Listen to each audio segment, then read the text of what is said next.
안녕하세요. 저는 얼마 전에 두 번째 이혼을 하게 된 이혼녀입니다.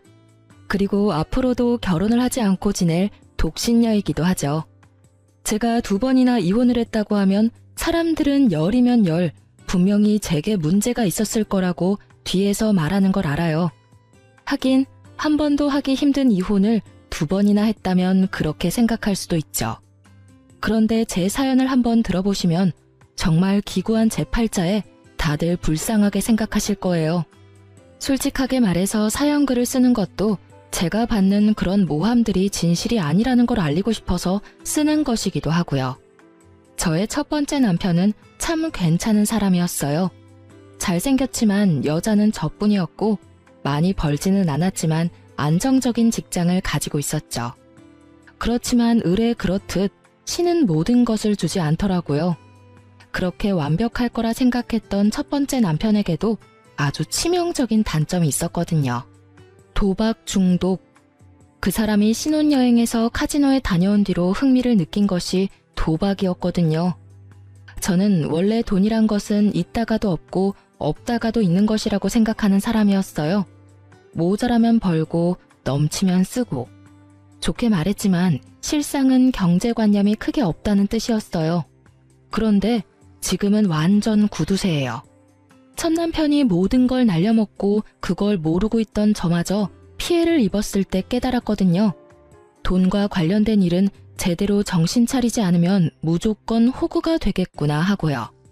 그래서 두 번째 남편은 신중하게 생각했죠.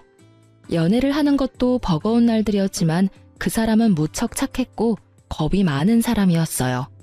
겁이 많으니 나쁜 짓을 한 적도 없었고요. 정말 겁 많은 소시민 같은 느낌이었거든요. 그 느낌 덕분에 저는 두 번째 남편과 결혼을 할 수 있었어요. 그리고 결혼 시에 집은 반반으로 부담했어요. 제가 많은 부담을 질 수밖에 없는 조건이었음에도 저는 집값의 절반을 마련했고 그 조건으로 공동 명의로 할 것을 요구했어요. 남편은 도리어 좋아했어요. 자기가 내야 할 부담이 줄어들었으니까요. 그만큼 남편은 간이 콩할 만한 사람이었답니다. 그런 면 때문에 재혼을 한 거였는데 저는 이번에도 또 실패를 한 거였죠. 결혼할 때 저는 남편에게 다짐을 하나 받았어요. 절대로 도박은 하지 않기로요. 그 흔한 로또 한 장도 사지 말라고 신신당부를 했어요. 남편은 한 번도 해본 적 없고 관심도 없다며 알겠다더군요. 그렇게 3년을 잘 지냈는데 그 뒤에 일이 터지기 시작했어요. 그날은 아주 바쁜 날이었어요. 밀려드는 일 때문에 정신없이 시달리다가 퇴근길에 올라 축적된 피로를 간신히 이기고 있었던 때였죠. 이제 곧 출산 휴가를 받을 거라는 생각에 들뜬 만삭의 임산부. 그게 저였어요. 그리고 친구에게 연락이 온 건 출산 휴가를 일주일 앞둔 날이었어요. 뭐해? 퇴근하는 길이야? 요새 연락 뜸하더니 잘 지내? 웬일이야? 먼저 연락을 다 하고. 저의 절친이자 초등학교 동창인 친구였어요. 남자이긴 했지만 어릴 때부터 여성스러운 느낌의 친구라 여자애들하고도 잘 지내는 아이였거든요. 제 결혼식에 와준 친구 중에 남자였던 친구는 이 친구뿐이었어요. 나 좀 걱정되는 일이 있어서 전화했는데 내가 이거 이야기해도 되나 모르겠어. 혹시 너네 남편 주식하는 거 알아? 주식? 나한테는 아무 이야기 없던데 무슨 일 있었어? 아니, 네 남편이랑 저번에 술자리에서 친해져서 전화번호 주고받았잖아. 그런데 요새 계속 좋은 종목 있으니 투자할 거면 자기한테 말하라면서 전화나 문자를 넣더라고. 딱 잘라내기 뭐해서 지금은 생각 없다고 했는데 그게 잘못이었는지 이제는 연락 와서 왜 주식을 해야 하는지를 나한테 설득시키더라고. 주식 이야기에 가슴이 덜컥 내려앉았죠. 남편이 저 몰래 그런 일을 하고 있을 거라고는 생각을 못했거든요. 친구와의 전화를 끊고 저는 집에서 남편을 기다렸어요. 이제 와? 나 당신한테 할 말 있는데 한 가지 물어봐도 돼? 어? 물어봐. 무슨 일인데 이렇게 각을 잡아? 당신 혹시 주식해? 아, 그것 때문이야? 주식해. 여태까지 모은 돈 끌어다가 주식에 다 넣었어. 그 돈을 다? 주식은 도박이랑 다르기는 했지만 걱정이 되는 건 어쩔 수 없었어요. 주식도 눈만 떼면 다 잃어버리는 일이었으니까요. 모아둔 돈에 반만 넣어서 하지 왜 다 넣어버렸어? 푼돈으로 하면 푼돈밖에 못 벌어. 우리 애도 곧 태어나는데 돈 좀 벌어야지. 여보, 나는 돈 많은 것보다 안정적인 게 제일 좋아. 그러니까 반 정도는 다시 회수하는 게 낫지 않을까? 괜찮아. 다 잘 될 거야. 친구 녀석도 돈 많이 벌었다고 했거든.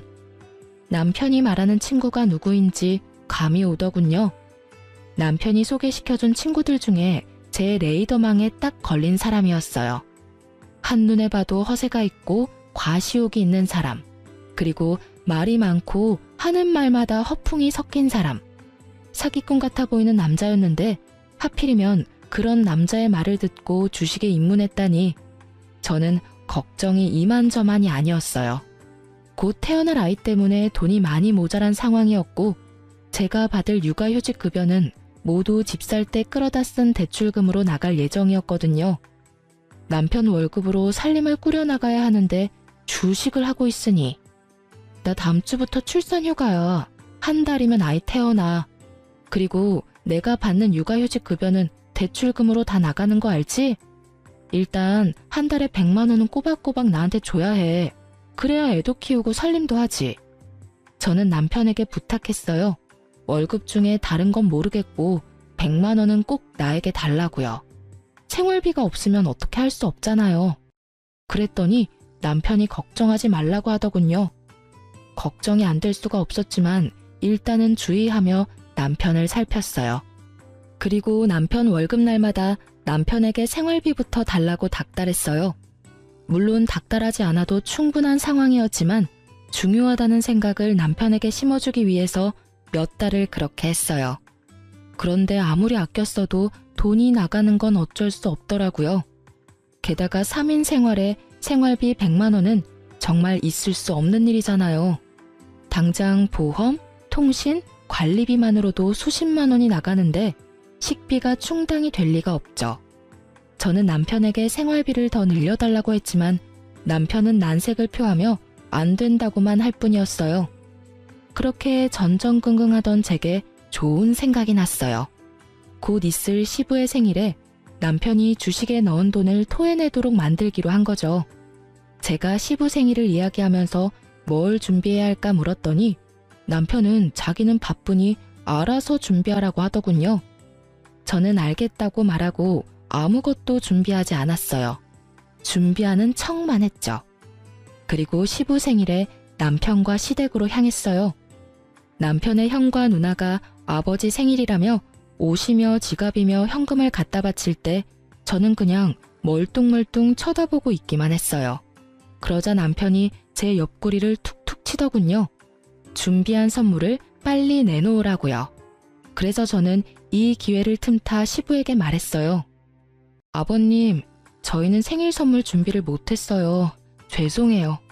남편이 요즘 주식하느라 여윳돈이 얼마 없거든요. 저도 육아휴직 중이라 돈도 많이 못 받는데 애 키우니까 돈이 많이 나가서 어쩔 수 없었어요. 제 말에 남편이 두 눈을 동그랗게 뜨고 시부가 깜짝 놀란 것 같더라고요. 너 주식하냐? 그런데 도대체 얼마를 주식에다가 넣으면 집에 생활비가 없어? 아버지, 그게 아니고 생활비로 100만 원은 줘요. 돈 안 주는 것도 아니고요. 그 100만 원은 관리비랑 보험, 통신비도 포함이잖아. 그거 빼면 50만 원도 안 남는 거 알지? 끼어들어서 그렇게 말했더니 시부 얼굴이 벌겋게 변하더군요. 너 그런 것도 제하지 않고 꼴랑 100만 원만 줬다고? 저 어린 손주 분유 한 통 사 먹일 돈도 없었겠네. 너는 다 큰 놈이 마누라의 자식 새끼 놔두고 도대체 뭐 하는 짓거리야? 아무리 돈 좀 벌어보겠다고 하는 주식이라도 정도라는 게 있는 법이다.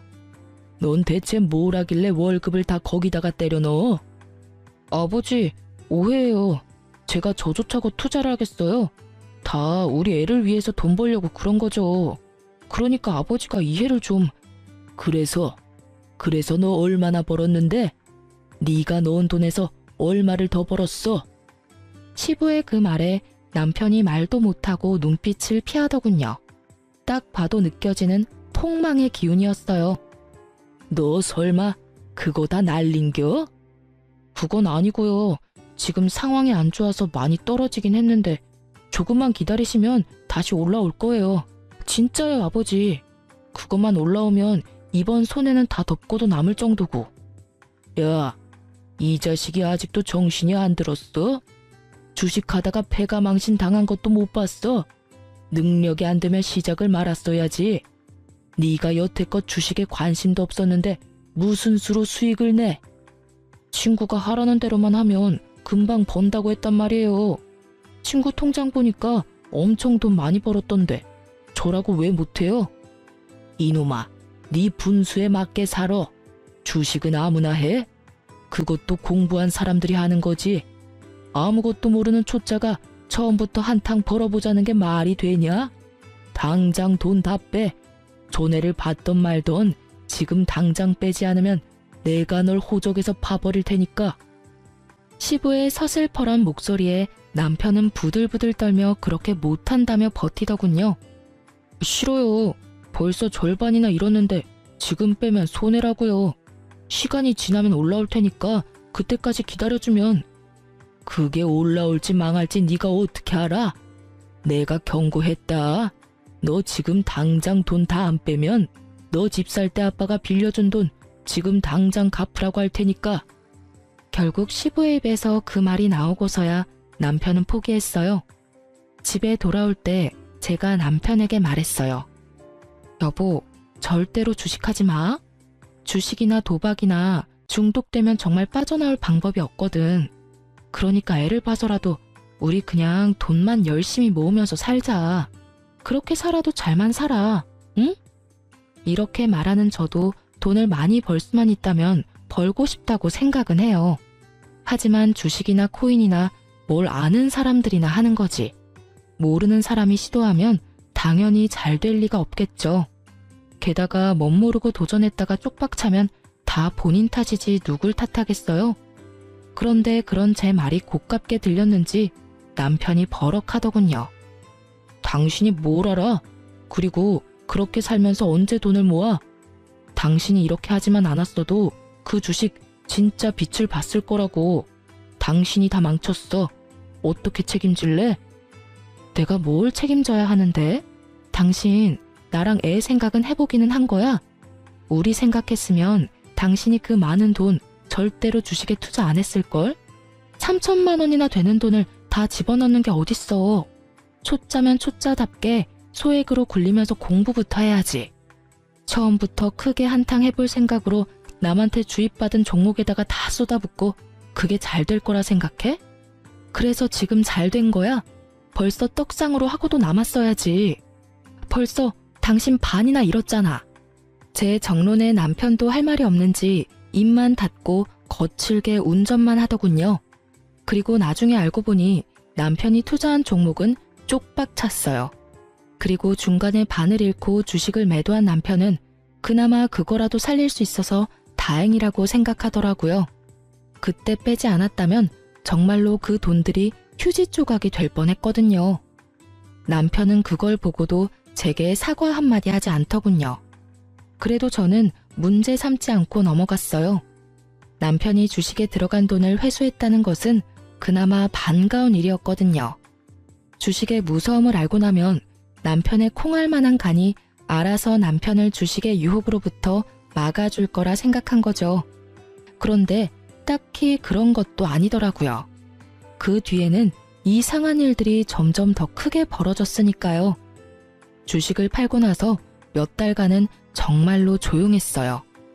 남편이 제게 주는 생활비도 많이 늘었고 생활도 안정됐어요. 저도 심리적으로 안정되기 시작했죠. 남편이 이제야 그런 쪽으로 관심을 끊었나 보다 하고 태평스럽게 생각한 거죠. 그런데 이상한 일은 곧 발생했어요. 제가 예전에 선물 받아서 쓰지 않고 넣어뒀던 물건을 찾고 있었어요. 그런데 아무리 뒤져봐도 찾을 수가 없었어요. 그래서 남편에게 물어봤죠. 여보, 혹시 여기 있던 가습기 못 봤어? 안방 가습기 청소하다가 떨어뜨려서 깨졌거든. 결국 못 쓰게 돼서 그거 찾는데 안 보이네. 찾던 가습기는 친정오빠가 출산할 때 선물해준 물건이었어요. 남편은 모르겠다고 하더군요. 그래서 이상하다 싶었어요. 제가 뭔가 정리하다가 잘못 버려버렸나 싶은 생각이 들 정도였죠. 그러면서도 그럴 리가 없는데 하고 생각하던 제게 또 그런 일이 일어나 버렸어요. 여보, 베란다에 넣어둔 밥솥이 안 보이는데 혹시 어디 갔는지 알아? 그 밥솥은 제가 산 밥솥이었어요. 쓰고 있는 물건이 꽤나 쓸만해서 계속 쓰다가 망가지면 그걸로 사용할 생각이었는데 그 새 제품이 깜쪽같이 사라진 거예요. 남편한테 물어보니 남편은 또 모른다고 하니 정말 귀신이 곡할 노릇이었죠. 그래서 저는 혹시나 싶은 마음에 중고 사이트를 들어갔어요. 제가 찾던 밥솥과 가습기 이름을 검색했더니 중고 물건을 올려놓은 사람들이 몇 보이더군요. 그런데 최근 물건 중에 제 물건과 똑같은 물건이 있더라고요. 그리고 그걸 올린 사람이 똑같은 사람이라는 걸 알고서는 그대로 놀라버렸어요. 바로 그 아이디가 남편의 아이디였거든요. 게다가 더 화가 난 건 산지 얼마 안 된 물건도 미개봉 물건도 모두 가격을 반이나 후려쳐서 팔았다는 거였어요. 그 돈이 다 제 주머니에서 나오는데 집에서 남편에게 이야기해봐야겠다 싶어서 그날 빠르게 집으로 갔는데 이번에는 공기청정기가 사라졌더라고요. 얼마 전에 제가 구입한 최신 제품이었거든요. 여보, 여기 있던 공기청정기 어디 갔어? 그거 팔았어. 어차피 별로 효과도 없잖아. 정말 천연덕스럽게 말하는 남편을 보면서 저는 온몸에 소름이 돋는 기분이었어요. 그걸 자기가 왜 팔아? 내가 내 돈 주고 산 거야. 팔아도 내가 팔아야지. 그거 꼴랑 얼마 한다고. 돈 없어서 팔았어. 됐어? 당신이 매달 가져가는 돈 때문에 그렇잖아. 내가 가져가는 돈이 얼마나 된다고 이래? 돈이 없냐고?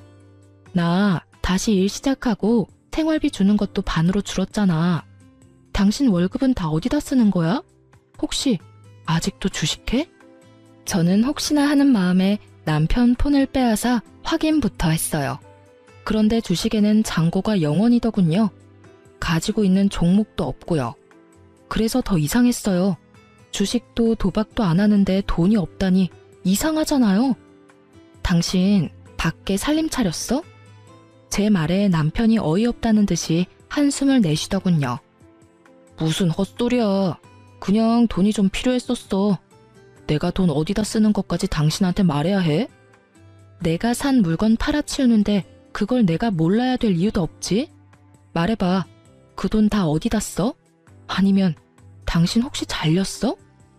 아니야. 아니라고. 에휴, 너하고 무슨 말을 하냐. 됐다 됐어. 말해보라고. 당신 가습기랑 밥솥도 당신이 갖다 팔았지? 그래, 내가 했다. 됐냐? 돈도 얼마 안 되는 거 팔았다고 생색은. 나중에 갚아주면 될 거 아냐. 그렇게 말하면서 남편이 기분 나쁘다는 티를 팍팍 내면서 밖으로 나가버리더라고요. 그리고 그때 친정엄마에게 전화가 왔어요. 너 잘 지내고 있니? 응, 엄마 무슨 일로 전화했어? 바쁜 일 아니면 내가 다시 전화할게. 아, 바쁜 건 아닌데 네가 꼭 알아야 될 일이라서 전화했는데. 무슨 일인데? 이서방이 좀 이상하지 않니? 얼마 전에 뜬금없이 우리 집에 찾아와서 돈 좀 있냐고 묻더라고. 무슨 일로 그러냐고 했더니 투자를 해주겠다고 하던데. 아무래도 너 첫 번째 결혼해서 그런 일로 이혼했으니까 좀 걱정돼서. 뭐? 투자? 그제야 남편이 뭘 하려는 건지 알게 됐어요. 도박도 아니고 주식도 아닌 투자. 당시 유행 중이던 코인이었죠. 설마 돈 빌려줬어? 돈을 왜 빌려줘? 나 돈 없다고 했지. 그런데 이서방 괜찮긴 한 거니? 모르겠어. 일단 알겠으니까 끊어봐. 혹시라도 아빠나 오빠한테도 잘 말해도 절대로 돈 주지 말라고. 저는 열이 받을 대로 받았어요. 제가 왜 첫 번째 결혼에 이혼했는지 다 아는 남편이 저뿐만이 아니라 제 친정까지 끌어들이려고 했다는 생각에 엄청난 배신감을 느꼈거든요. 저는 남편에게 문자를 보내서 당장 집으로 돌아오라고 했어요. 돌아온 남편은 못마땅한 모습이었고 저는 가까스로 분노를 참으며 대화를 시작했어요. 당신 우리 엄마한테 돈 있으면 투자해주겠다고 했다면서? 그래, 어차피 당신한테 이야기하면 말 시작도 못하고 끊어냈을 거잖아. 그러니까 장모님한테 먼저 말 꺼냈지. 당신 정신 나갔어? 내가 왜 저번 남편이랑 이혼했는지 몰라서 그래? 도박 중독이었다며. 그거랑 나랑 무슨 상관인데? 내가 언제 도박장 들락날락거렸어? 그 사람은 돈 갖다가 불법적인 일에 퍼부은 거고 나는 주식이랑 코인이라는 합법적인 일에 쓰고 있잖아. 코인이랑 주식이 불법이냐? 내가 말했지. 아무것도 모르면 당신이 가지고 있는 소액부터 시작하라고. 그런데 우리 엄마한테 돈을 빌리려고 했잖아. 거기서부터가 문제인 거라고. 그리고 도박이랑 주식 코인이 다르긴 왜 달라? 똑같아. 소액으로 허용 가능한 범위 내에서 하는 건 다 합법이지. 그런데 당신이 감당 못할 금액으로 다 퍼붓고 집안 세간살이까지 팔아가며 하는 건 중독이야. 도대체 코인은 누가 가르쳐 준 거야? 코인도 그 미친놈이 하라고 하든? 그래? 그래, 그 친구가 알려줬다. 왜? 그래서 뭐가 문젠데? 당신한테 손 벌린 적 없잖아. 내가 내 돈 쓰는데 도대체 왜 이렇게 참견질이야? 아, 진짜 열받아서. 그리고 도움 하나도 안 되는 당신보다 훨씬 도움되는 친구가 그 친구거든? 내 친구 욕하지 마. 잘하는 짓이다. 친구 이야기는 그렇게 새겨들으면서 집안에 있는 돈은 있는 돈 없는 돈 다 끌어다 탕진하면서 와이프 말은 귀등으로도 안 듣지? 정신 좀 차려. 제가 아닌 친구를 감싸는 남편 놈을 보며 저 인간이 제정신인가 하는 생각이 들더군요. 지금 뭐가 문제인지를 전혀 모르고 있더라고요. 전 남편이 보였던 얼굴과 똑같은 얼굴, 똑같은 눈빛을 하고서요. 제발, 제발. 당신 진짜 중독이야. 이러다 나중에 어떡하려고 이래. 저는 거의 울부짖듯이 남편에게 소리쳤어요. 이 결혼만큼은 망치고 싶지 않았어요. 그래서 부탁했는데 돌아오는 말이 제 예상과는 달랐어요. 내가 왜 중독이야? 당신 전 남편 같은 사람이 중독이지. 내가 대출 끌어다 코인에 넣는 거 아니잖아. 내가 쓸 수 있는 돈으로 하고 있잖아, 지금. 너 전 남편한테도 이런 식으로 굴었어? 전 남편도 사실은 별거 아니었는데 도박 중독인 것처럼 꾸며서 이혼했어. 중독이 뭔지 몰라서 그래? 있는 돈 다 끌어다 쓰는 게 중독이야. 지금 당신 꼴을 좀 보라고. 거기다가 우리 엄마한테 돈까지 빌리려고 했잖아. 당신 진짜 어쩌려고 이래? 결국은 안 빌렸잖아. 그럼 된 거 아니야? 멀쩡한 사람 중독자 만드니까 기분 좋아? 너랑 대화하면 답답해 돌아버리겠다고. 앞으로 이런 이야기 할 거면 나한테 말 걸지 마. 저는 이미 남편이 중독되었다는 사실을 알게 됐어요. 아무리 제가 이야기해도 도돌이표처럼 되돌아올 뿐이라는 것도 깨달았죠. 그래서 남편이 아닌 시모에게 찾아갔어요.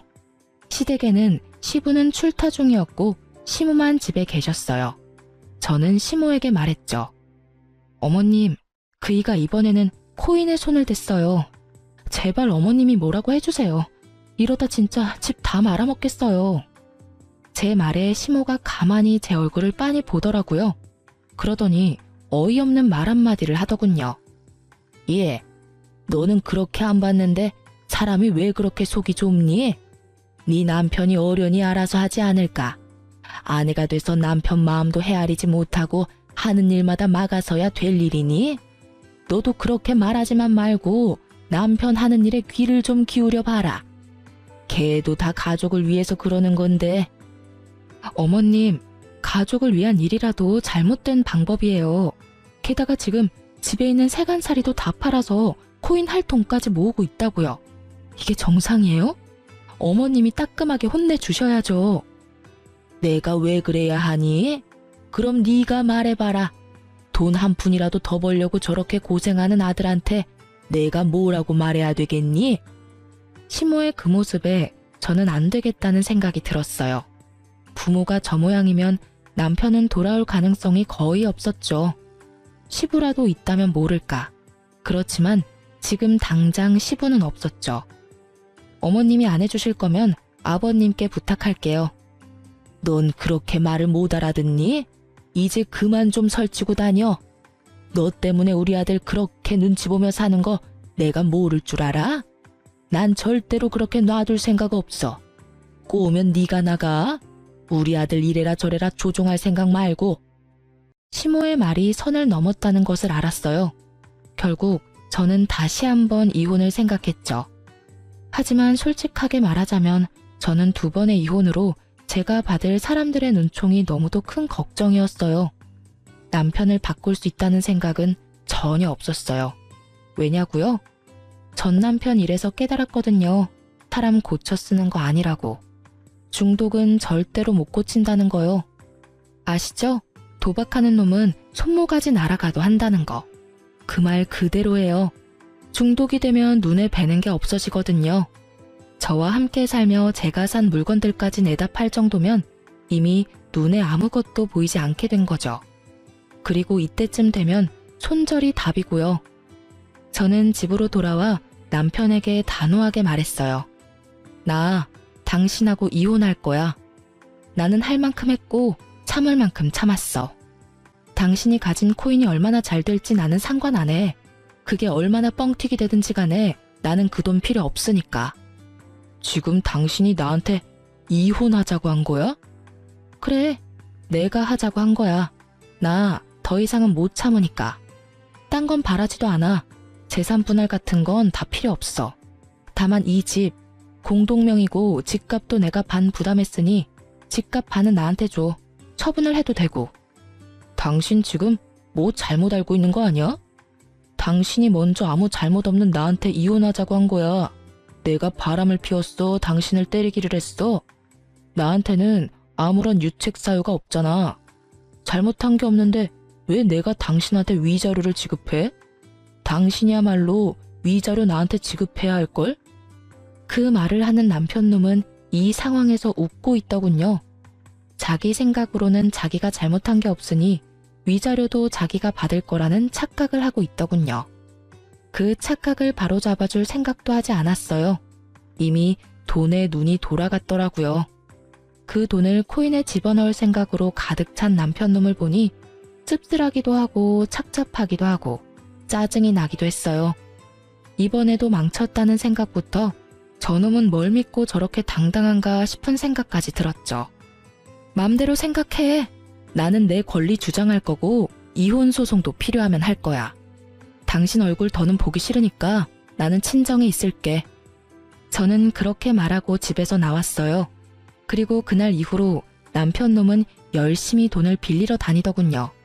카드부터 시작해서 제가 하지 말라고 했던 자동차 담보대출까지 받았더라고요.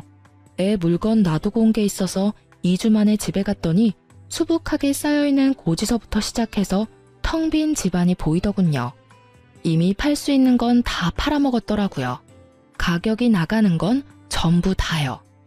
그걸 보면서 어찌나 기가 차던지 이혼하자 말한 게 정말 제 삶을 살렸다는 생각이 들었어요. 저는 집만 챙겨서 밖으로 나왔고 전화 한 통을 받았어요. 남편 사촌 형님이었어요. 네, 안녕하세요. 어쩐 일로 전화까지. 아니, 내가 좀 급해서 그런데 저번에 빌려준 돈 돌려주면 안 될까요? 갑자기 돈을 돌려달라니 당황했죠. 네? 무슨 돈을 말하는 건지. 왜? 그때 남편 통해서 빌려간 돈 있잖아요. 투자해준다고 들고 간 돈 지금 좀 필요하거든요. 죄송하지만 제 계좌로 보내셨나요? 그건 아닌데 남편 앞으로 보냈는데요. 저는 받은 바 없고 투자를 한 적도 없어요. 그런 말을 했다면 제 남편이 가지고 있겠죠. 저한테 전화하셔도 그 돈은 못 돌려받으니 남편에게 말씀하세요. 그치만 돈은 와이프에게 있다고 하던데요. 제 금융기록 보여드릴게요. 전 받은 적 없어요. 그리고 저 저는 전 남편이 도박 중독으로 이혼해서 주식, 코인, 도박 이런 거 일절 안 하거든요. 만약 투자를 해주겠다고 했다면 제가 아니라 남편이겠죠. 뭐 때문에 제 이름을 빌렸는지는 모르겠지만 좋은 의도는 아니었던 것 같으니 남편에게 꼭 돈 받아내셨으면 좋겠네요. 그렇게 전화를 끊고 나니 정말 참던 화가 폭발하는 기분이었어요. 이 인간이 제 이름을 팔아서 돈까지 빌렸다는 사실이 진짜 참을 수 없었어요. 도박 중독자의 행동으로 피해를 본 저에게 이번에는 코인 중독자가 피해를 주려 한다는 사실이 진짜 웃음이 나올 정도로 어이가 없고 열불나는 일이었어요. 결국 이혼 소송 결과 저는 위자료를 받게 됐어요. 남편놈은 제게 위자료와 집값의 반을 지불해야 했고요. 당연한 수순이었어요. 감당 안 될 만큼의 빚을 코인과 주식에 투자하는 남편을 법원에서 그냥 두고 볼 일 없잖아요. 그런데 막상 남편은 가진 돈이 아예 전무했어요.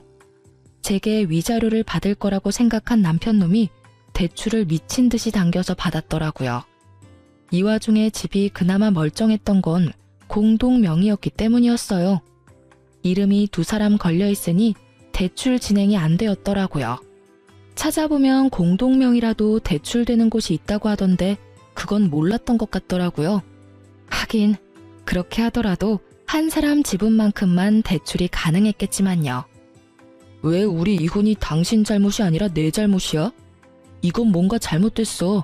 잘못됐다고. 잘못된 거 하나도 없어. 이게 법원의 결정이야. 그러니까 지금이라도 코인 다 팔고 털고 나와. 그 돈만 있어도 당신 사는 데는 불편함 없을 테니까. 저는 정확하게 남편이 얼마를 코인에 넣었는지 몰랐어요. 그리고 코인의 손익이 어떻게 되는지도 몰랐죠. 다만 한 가지는 정확하게 알 수 있었어요. 언제 빼더라도 빨리 뺄수록 덜 손해본다는 걸요. 왜냐면 코인이 잘 되면 돈을 저렇게 빌릴 리가 없어요. 잘 되면 잘 된 걸로 불려서 또 하면 되니까요. 게다가 코인이 잘 되고 있었다면 제게 순이익을 보여줬겠죠. 아는 척 하지 마. 당신이 뭐든지 다 알고 있다고 생각하는 것 같은데 나는 이번에는 포기 안 할 거야. 저번에 주식할 때도 당신 때문에 제대로 해보지도 못하고 다 털어야 했잖아. 이번에는 절대 달라. 내가 받은 정보대로만 하면 2배, 아니 3배까지 뛸 거라고. 당신이나 그때 가서 후회하지 마. 돈 없다고 나한테 들러붙지도 말고. 남편의 그 말은 어디선가 들은 말이었어요. 전 남편이 딱 저렇게 말했거든요. 크게 한탕할 거다. 그때 가서 후회하지 마라. 너한테는 한 푼도 안 줄 거다. 그러고서 지금 살고 있는 꼴을 보면 정말 폐인이 다 된 채로 살고 있거든요.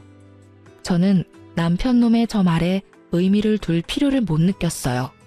게다가 이 이혼을 빌미로 돈을 더 끌어다 쓰는 그 지독함에 제가 질려버린 거예요. 이미 건널 수 없는 강을 건넜구나 싶었어요. 저와 애라도 살아야 했으니 저 남자를 강제로 떼어냈어요. 산 사람은 살아야 하지 않겠어요?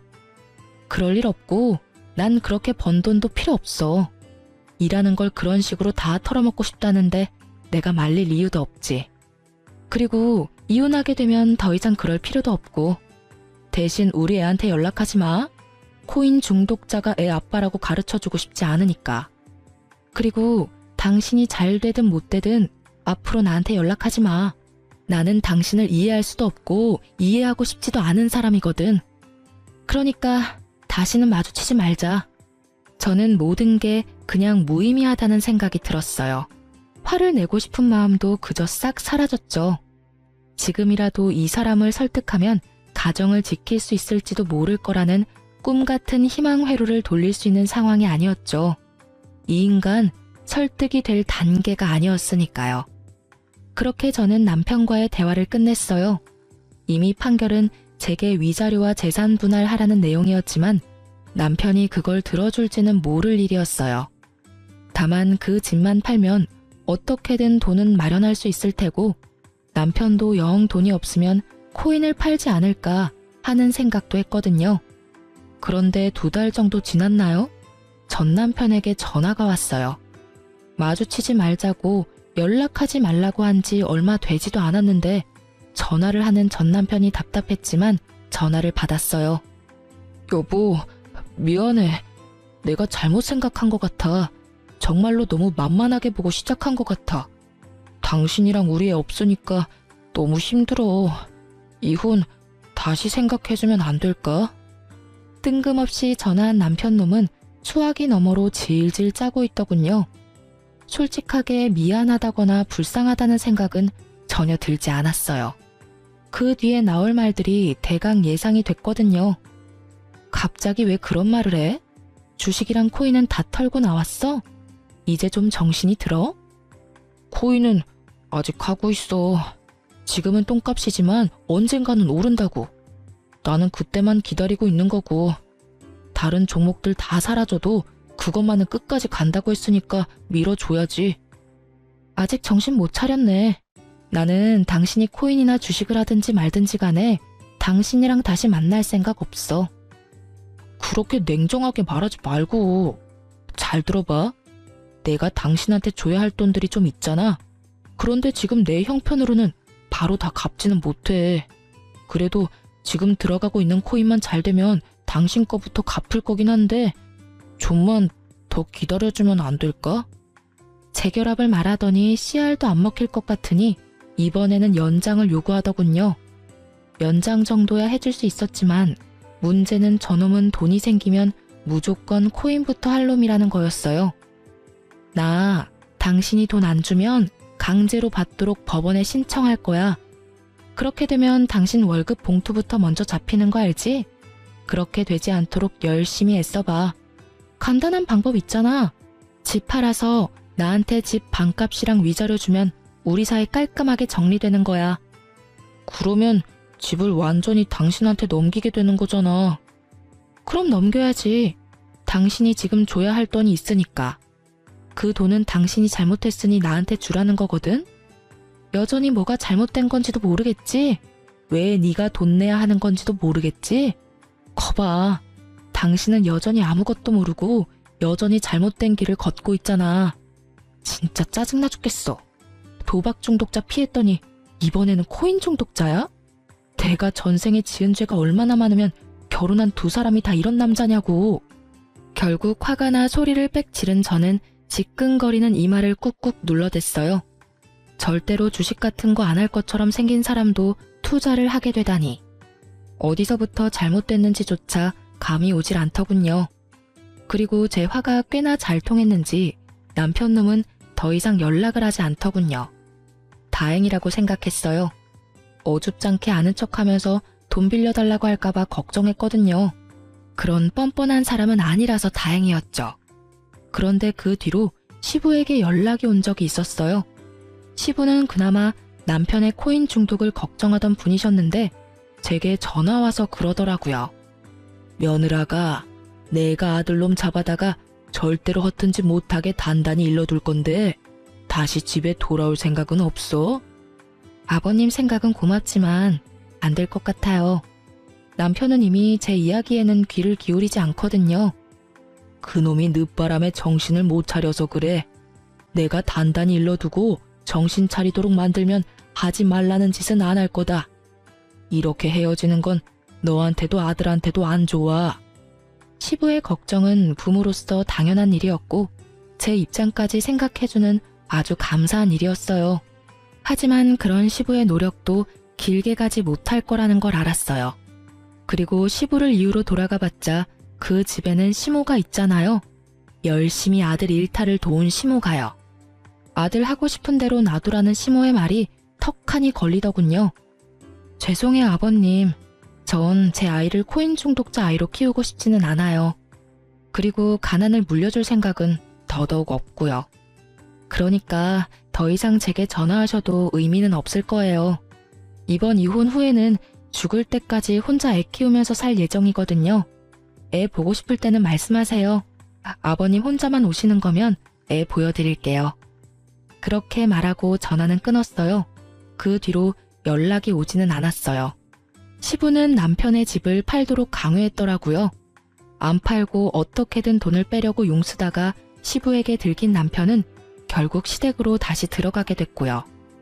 허튼 생각은 하지도 못하도록 시부에게 감시를 당하며 살고 있다고 하더군요. 그리고 그 이후에 남편을 한번 만난 적이 있어요. 완전히 거짓골이 다 되어 있더군요. 남편은 사무직으로 양복을 입고 회사를 다녔었어요. 그런데 오랜만에 본 그 사람은 작업복을 입고 공사장에서 힘든 일을 하고 있더군요. 저는 제 눈이 잘못된 거라고 생각했어요. 일용직이 돈을 아무리 많이 줘도 남편의 직장만큼 돈을 많이 주지는 않았거든요. 사무직이라도 꽤 잘 버는 직장이었는데 왜 그만뒀나 싶었는데 나중에야 그 사실을 알게 됐어요.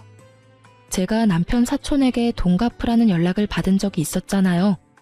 남편은 제 이름을 팔아서 주변 사람들에게 돈을 빌리고 다녔더라고요. 그렇게 여기 조금 저기 조금 빌린 돈들이 꽤 규모가 커진 데다가 그렇게나 고대하며 기다리던 코인도 완전히 폭삭 망해서 그 코인 자체가 사라져버리는 엄청난 일을 겪었다고 하더군요. 그때 당시에 팔았으면 조금이나마 건질 수 있었을 텐데 결국 기댈 곳이 아예 사라진 남편놈은 가지고 있던 집부터 팔아서 제게 주고 나머지 빚을 갚아야 할 사람들에게는 일을 그만두고 나온 퇴직금을 받아 빚을 갚았다고 하더군요. 참 웃긴 일이 아닐 수 없어요. 처음부터 제 말을 들었더라면 이렇게 고생할 일도 없고 멀리 돌아갈 일도 없었을 텐데 결국 그렇게 직장 그만두고 다른 직장 들어가려 해도 나이는 많고 그렇다 할 경력은 없는 상태라 같은 직군에서는 취직할 곳이 없었던 모양이에요. 결국은 가장 쉽게 접근할 수 있는 걸 하기로 한 모양이었죠. 세상에 주식이나 코인으로 떡상했다는 사람이 많아질수록 그 밑에 들어가는 이런 소시민들의 돈이 많이 흘러가는 거예요. 저 사람은 되는데 나는 왜 안 돼? 같은 마인드가 사람을 집어삼켜버리는 거죠. 그리고 마누라며 자식이며 다 내팽개치도록 만들어버리고요. 참 무서운 일이에요. 어쨌든 저는 신혼집이었던 집 한 채만은 제 것으로 만들어 아이랑 잘 살고 있어요. 첫 번째 결혼에서는 공동명의 같은 거 없었거든요. 제가 30% 정도 부담을 했음에도 첫 번째 남편 이름으로 해놨었죠. 그랬더니 결국 남편은 그 집마저 다 날려버렸더라고요.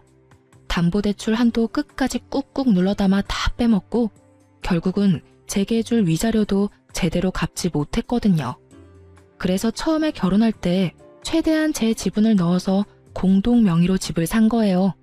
공동명의라면 몇 개의 대출기관에서는 상대방의 허락 없으면 대출이 안 되는 걸로 알거든요. 아니면 대출 한도가 확 줄여준다든지 그렇더라고요. 이 집 하나만이라도 살리기 위해 제가 얼마나 노력했는지. 집을 살 때 내 지분이 조금이라도 들어가면 무조건 공동명의로 하는 게 현명한 선택일 거예요.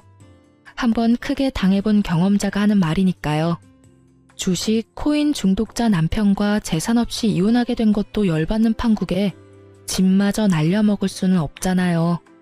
집만 있으면, 아니 최소한의 미천이라도 있으면 어떻게든 사라지게 되어 있거든요. 사실 두 번째 이혼을 하고서는 많이 힘들었어요. 초혼도 아닌 재혼을 해서 또 이혼한 거였으니까요. 사람들이 제 탓이 클 거라 예상하며 물어뜯었죠. 그게 너무 스트레스였어요. 그렇지만 지금 주변 사람들도 제 결혼에 대해 대충 알고 있고 저를 이해해주고 있어요. 그리고 지금 이 글을 읽어주시는 분들에게도 감사의 말을 전합니다.